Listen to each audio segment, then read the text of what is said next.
Hey guys, Station X here, and today we're going to be taking a look at my Sega 32X collection.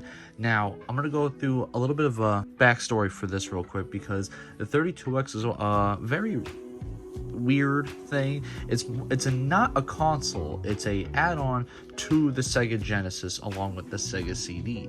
Now, very rarely do you see add-ons, especially nowadays. They're just non-existent. But back in the 90s, you would see stuff specifically for Sega Genesis all the time with the Sega CD and 32X. The CD being the more popular one out of the two, and actually having some pretty good games on there to warrant its existence. The 32X had a very short life and was basically just like a test dummy for the Sega Saturn with the different components it was used to make. But this had a very short lifespan because people, basically said, hey, this is just a waste of money and I'm not going to waste my time with this system. And so this thing ended up only having like 36 titles overall, which is just so close to having 32. They just stopped making some of the games. And here are all the ones I have. These are all the cartridge ones with some special ones on the side we'll get to towards the end. But I wanted to take a look at the main ones in particular, which we're going to just start with this pile here. I'm just going to go from the top bottom. So here we have Zaxxon's Mother Base 2000, WWF Raw, back when they used WWF and not E, Virtua Racing, and Virtua Fighter. This was a series Sega did for a while and hasn't had a new entry in quite a bit. Not since, I want to say, the 360 that they've done one, or at least as far as I'm aware. You have the Tough Man contest with, I believe that's Butterbean on there. I'm not too sure, but this is a EA Sports title, as you can see right here, which is not too common with Sega stuff, especially towards, the Saturn and Dreamcast. A Star Trek game, Star Trek Starfleet Academy, which has this 1900 number, which I don't know if that number's still active, but it's Sega Game Secrets. So I guess there was secrets or cheat codes or whatever in that, and I guess you were able to call a phone number to figure it out. Also, I just wanted to point out too, these things don't have end labels, which is quite annoying. Now, these were printed on, and quite personally, I didn't put these on myself. These were just on the cartridge because some of them I just kind of bought in lots, so just easier that way. Here we have RBI Baseball 95, back when RBI was still a good baseball game. Primal Rage, a very weird one, and another cartridge that has this 1900 number. NFL Quarterback Clubs, which is, an NFL game before Madden, which that's a interesting one indeed. And also not made by EA, which is kind of funny. Here we have Mortal Kombat 2, probably one of the more popular titles on here, although just because of the fact that it's Mortal Kombat 2. And as you can see, my copy's a little banged up. I actually haven't played this particular version just because I didn't need to. It's just, I have this on so many other systems, it's just no point. So I can't really tell you if this is a better version or not. I doubt it is, but here we have Knuckles Chaotix, which probably is the most popular game on the system. I mean, this is the one that all the collectors want for the most part, because this also features a lot of Sonic characters that don't really get a whole lot of spotlight in the games, and so they finally kind of have like a spotlight to showcase them here.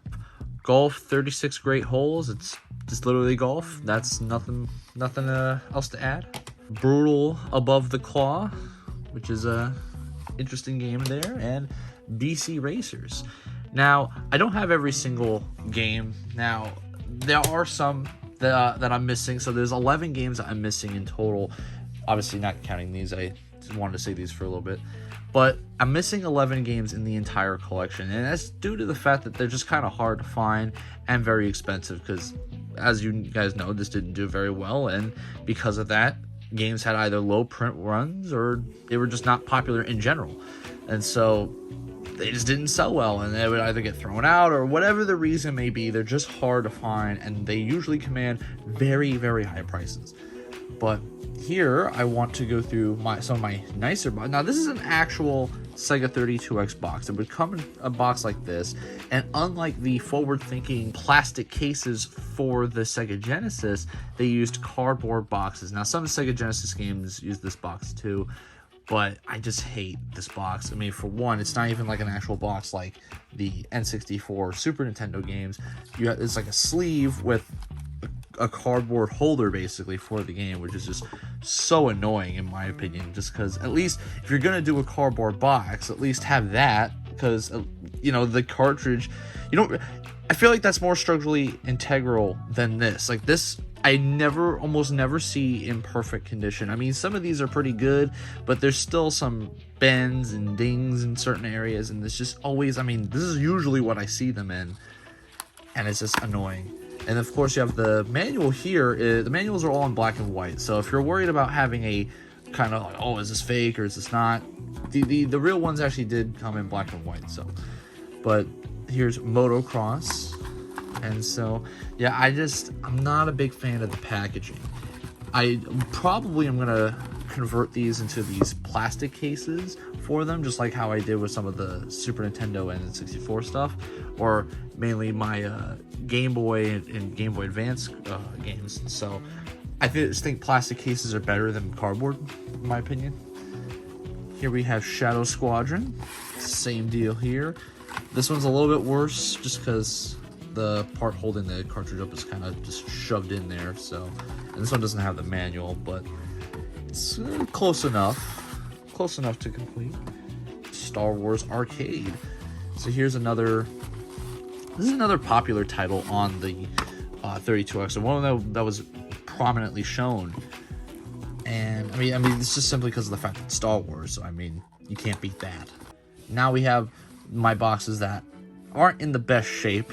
We have Cosmic Carnage. I'm not gonna really take the cartridge out, but there it is.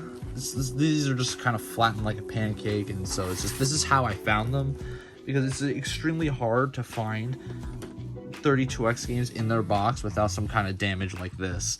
Here we have Doom, which is again another popular title for people to buy for the 32X. And while this one definitely looks better than like the Super Nintendo one, for instance, I think the music sounds worse, so take that as you will. And here, the last of the cardboard ones, Metalhead.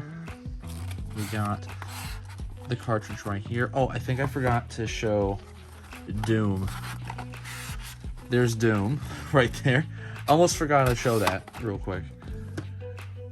But here's Metalhead. That's very nice, very nice. I do like having the original boxes and stuff for them, just so that you have a sense of like what they used to come in. But also another thing too, Doom specifically, they printed the 32X upside down when in comparison to the rest of these. That's just really annoying. But we're not done there. So like I said earlier in the video, the Sega 32X was not the only add-on. It was the second add-on that they did for the Genesis, and that was the Sega CD, to kind of just extend the life of the thing. And in commemoration of both of those things being absolute kind of doo-doo, in my opinion, they made both Sega CD and 32X, like, just kind of, you needed both add-ons to play these games. And I have all 5 of them. These are all 5 of the Sega CD 32X games, which is a mouthful. We'll start with this one, just because this one is sealed. Supreme Warrior. It has got a little bit of cardboard damage here, a little ding right there, but still, it's a sealed game, which is really hard to find for something like this. But here we also have Slam City with Scottie Pippen. I'm probably not the biggest basketball fan, but I mean, hey, it's an interesting looking basketball game. I mean, really, this is just more of what the Sega CD was, but just, I guess, with better visuals. And I'm doing that in extreme air quotes. But as you can see, also, they still used cardboard packaging for 4 out of the 5 games. And at least it's consistent. And of course, also, they did keep with the striping. Now, from, I want to say, the later half of the Sega Genesis to up until Saturn, they kept with this striping design, but with different colors. You got the red for Genesis, blue for CD, yellow for 32X, and then I think Saturn was white. So Dreamcast was the first one to kind of break away from that, and of course that was the last console. But moving on to the next one is something we're all familiar with, Night Trap.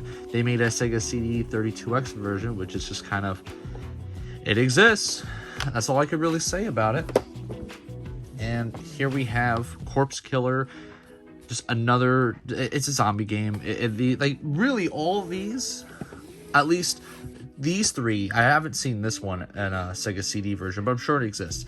But basically all of these here have like a regular Sega CD version. And even like, I want to say two of these, like these two say they're like fully remastered, which is, you know, yeah, sure, it's remastered.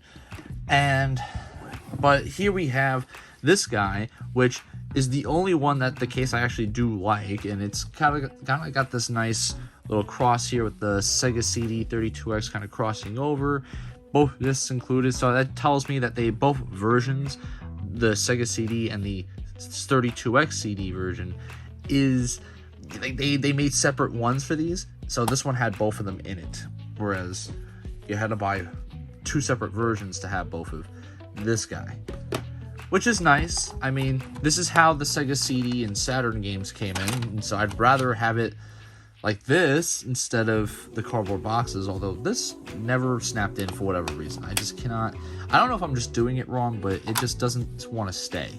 But that's basically it.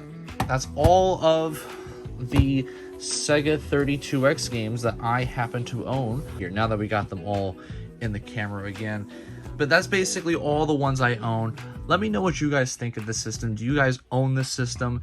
It's incredibly hard to find, and so to me it's just not worth buying these games unless you're just really into Sega or you're just a massive collector like I am, just because they're expensive and they're most of the time bad. It's not even worth the money that you're spending.